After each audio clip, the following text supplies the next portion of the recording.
Ayan ang nangyari sa amin, guys. Nandito kami, ipunta kami ng doctor, waiting ng 3 hours. Yung patient, 6 patient ahead of us, pero 3 hours kami nag-antay. Tapos may appointment pa ako dito sa dentist ng 6:30. Ayan, buti nakaabol ako. Ayan, coffee machine, nag-inom kami ng libre. Nakikape tayo. At libre naman. This, yan guys. Ayan guys.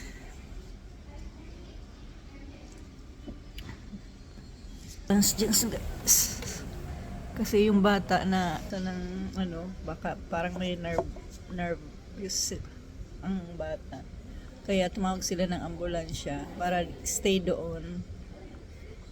Kasi pag in case na may mangyari doon sa bata, nandito na yung ambulance, dadali na lang sa hospital. Kaya ayan, may ambulance, ayan. Ganito guys sa Canada. 1 call away lang, tawag ka lang sa number, tapos nandiyan na agad yung ambulance.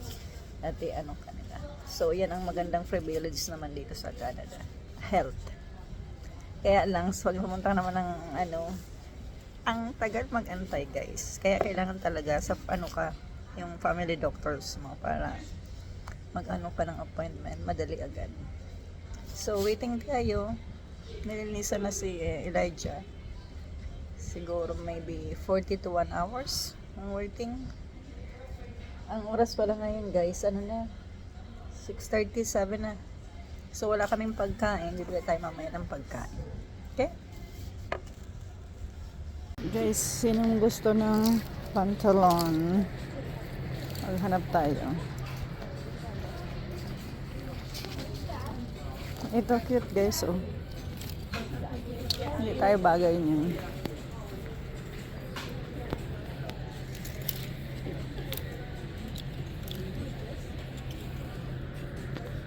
Walang maganda guys. Dito sa Marshall, some na mga damit ay mura.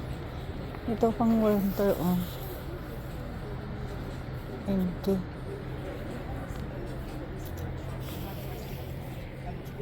$3X. Wala tayong makita guys. Hindi tayo sa kabila.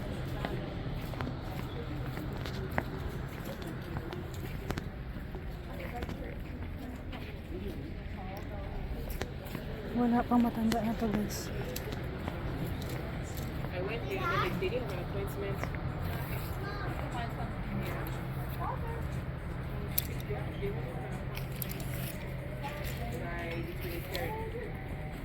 Wala tayong makita guys.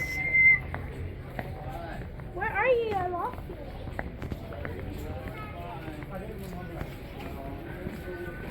Wala tayong nakita guys. Ito na tayo sa labas. Yan, mga shoes, mga yan, tinitinda dito sa Marshall. Meron dito, pang summer, $4.99.